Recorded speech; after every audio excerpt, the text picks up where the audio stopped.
Manager,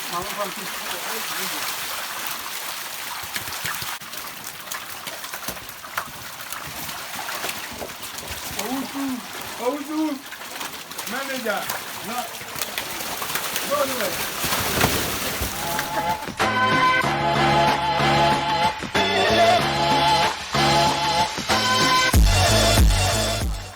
What's going, guys? Welcome back to another exciting farm week in Ghana.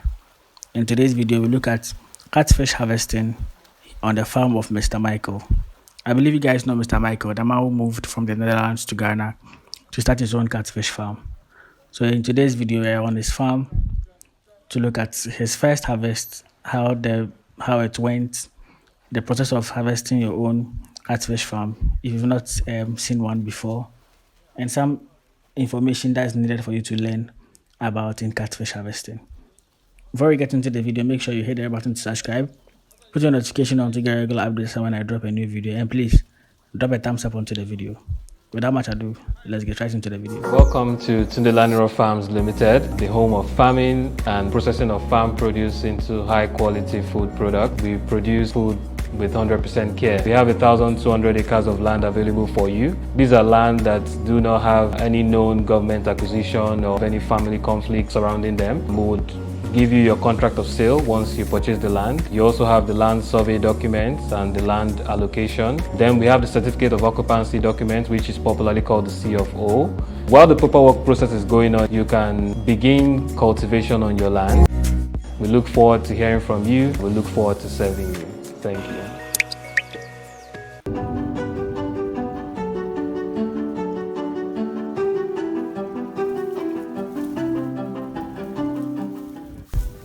So now the buyer was around, the harvesting is about to begin. As you can see, he has almost 8 ponds, Tarpaulin ponds on his farm in which he rears the catfish. And today's harvest, he's harvesting 3 of those ponds, each containing thousands of fishes.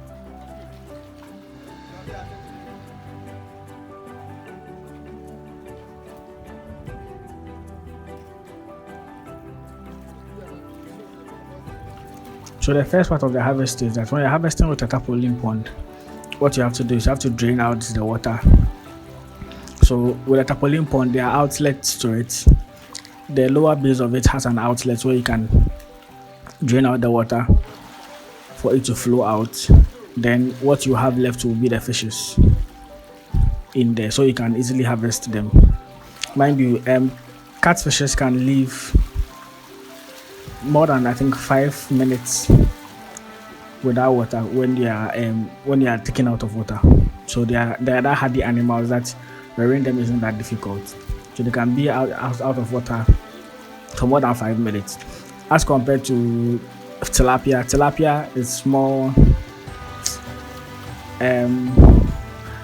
isn't that tough as compared to catfish. They can't survive longer without being in water. Yeah.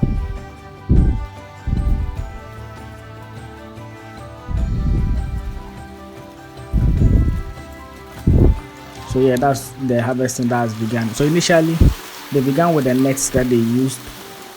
So you can see now, the net is being used to do the harvesting. It is tied from end to end and used to fetch the fishes. Then later a bowl will be used to scoop them out from the tarpaulin pond.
Yeah, so as I said earlier, once they fed them with the nets, they began using the bowls, a bigger bowl to scoop them out.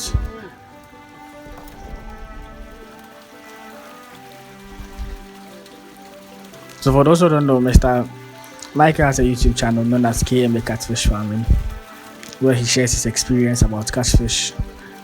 All you need to know, certain information that would help you start your own catfish farm. So the link will be in the description side. Go to his channel and show him some love, and let him know Charles brought you there.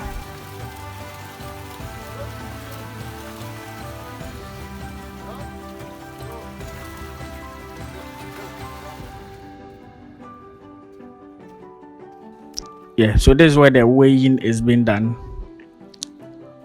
for the buyer to come and choose what he wants.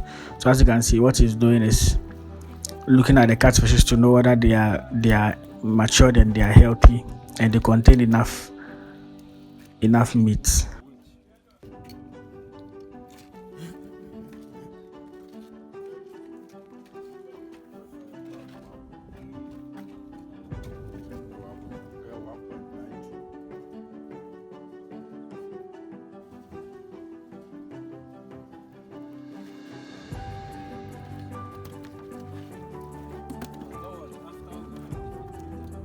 So with this harvesting, what the buyers do is they select the ones they want out of what has been brought out. So you can see they use their hand to pass around the catfishes. What they do check is for the sides of it, from the head to the tail area. When they use their hand to rub around that side, it shows whether it is full of water or the animal has been fed well and it contains a lot of meat. So that's one thing to also check, maybe if you are going to buy your catfish, to make sure that once you have it, you use your hand to rub around the stomach area to ensure there is enough meat. If it is watery, you would know it's watery. It means the catfish hasn't really been fed with the right feed. So what they are doing is they are sorting out the ones they want, the sizes they want, and the smaller ones will be taken back into the pond, the Tarpaulin pond.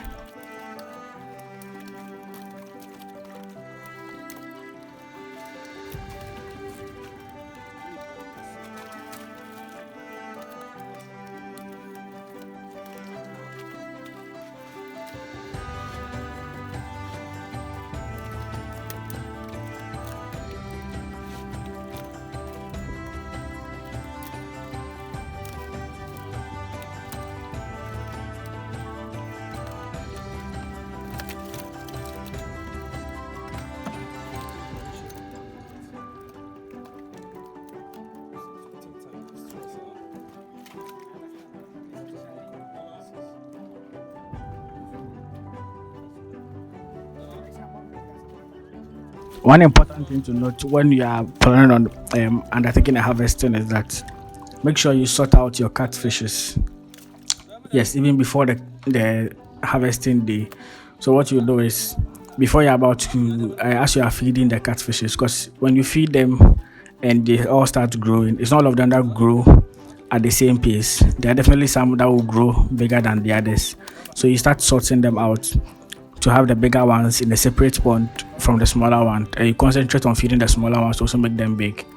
So when you're harvesting, you know that this particular pond contains all big ones which are matured enough for your buyers to come and buy. So it makes the harvesting more smooth and more easier.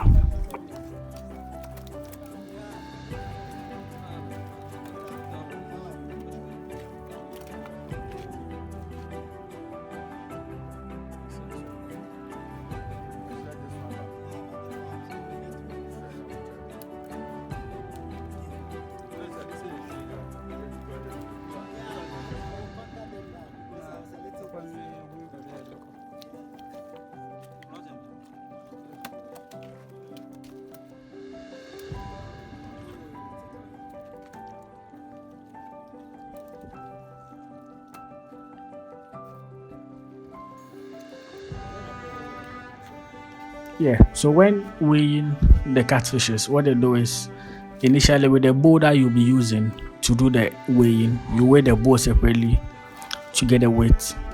Then you put the catfishes in the bowl, then also weigh it. So to know the actual weight of the entire catfish you have to subtract the one with the bowl and the catfishes in it from the empty bowl to get the actual weight of the catfishes. And catfishes are also sold mostly in weight, so normally above 1 kg. Other ones buyers prefer. That's if you are selling them fresh. For smoked catfish, there is no need to make them above 1 kg. That's one trick people don't know. You end up feeding them, making sure that they are big enough. When the market women or the buyers come, they don't really care about the size. All they know is a smoked catfish, and they are buying it at this price.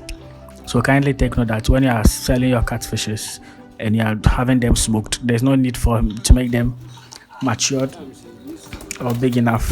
Tell how many what the fish can weigh. That is, if I touch it like this, I can easily guess how many kilo it is. Okay. I can easily guess how many kilo it is. Because most of the weight is around that side. Exactly, that's where it's weight. So you want to measure one? Yeah.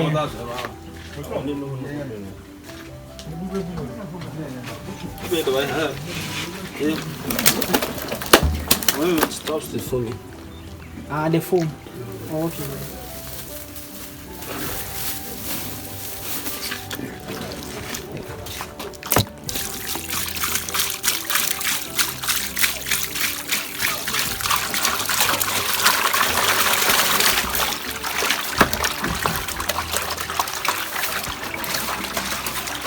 So this is how they are transported.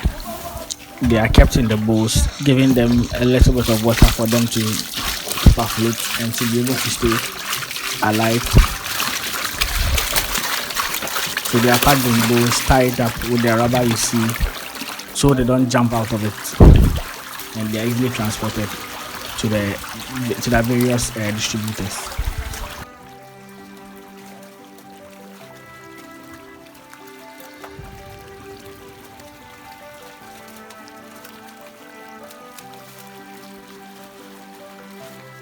So the ones which are not, which are rejected based on their sizes, are kept in a separate one, as you see Mr. Michael doing. The harvesting is still going on, with the different ponds being opened up.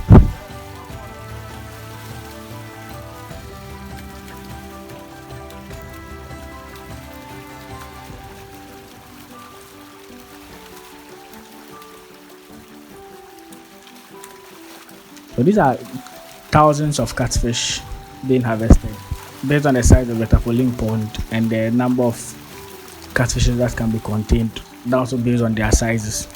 These are numerous sizes of catfish being harvested today on Mr. Michael's farm.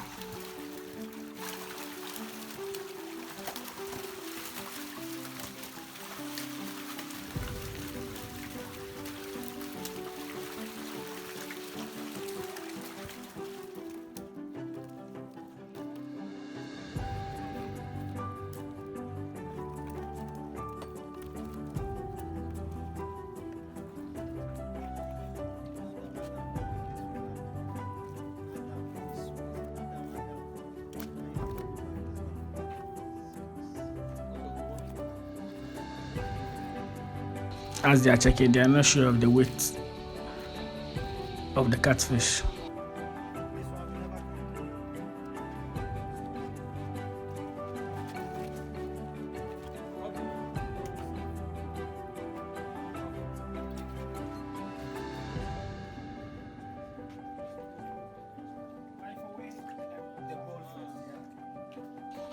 Yeah, so we forgot to weigh the bowl separately. So that's what you're about to do now. So as I said initially, the bowl is weighed separately to get the entire weight of it.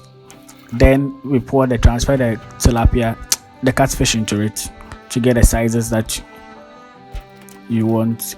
So you subtract the catfish in the bowl from the empty bowl. Then you get the total weight of the catfish that you have.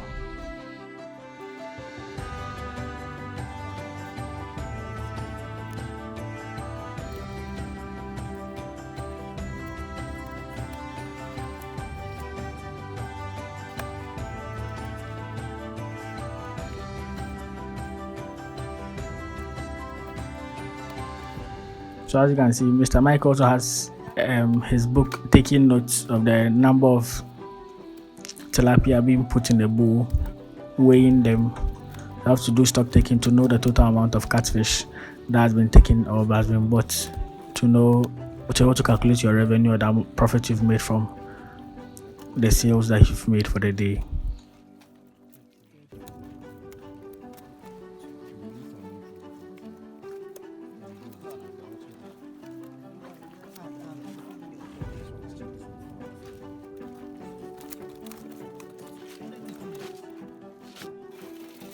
Finally, the weighing is being done to get the weight of the catfish together with the bowl.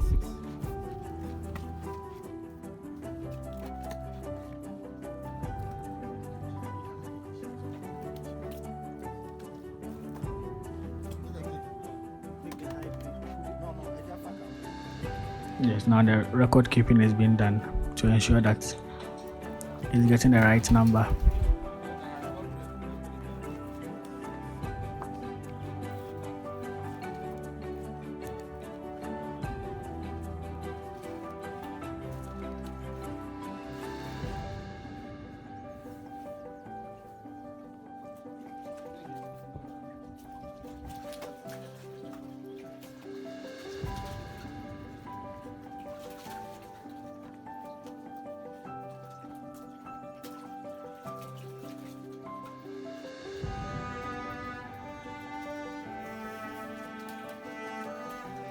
So as I explained earlier, what they also do is they also keep them in their own bowls that they brought, the basin that they brought. Add them a little bit of water in the nets or the rubber covering it to prevent them from jumping. You know, catfishes, they are hardy, they are tough. So if you leave them, they can just jump out of the bowl. So the rubber is to keep them in there.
One interesting thing about fish farming business is that more money is being made if you sell directly to your consumers and not the middleman, because the middleman treats you and make enough profits than you make. So to make more money, you have to find the direct consumer. So you can either establish a point and kill where you make sale of your catfish there. So another interesting part about this part is, as you saw initially, he placed oil in the bowl. So when the catfishes are released or they are put in the bowl, you can see there's some slimy around them, where based on the weight that they produce in the water. And in order to reduce that, you have to put some few palm oil in the water to prevent the slime from coming out. So it makes the animals fresh while they're in the water. So you just add a little bit of oil to reduce the slimy waste that is being produced. And the oil has to be palm oil.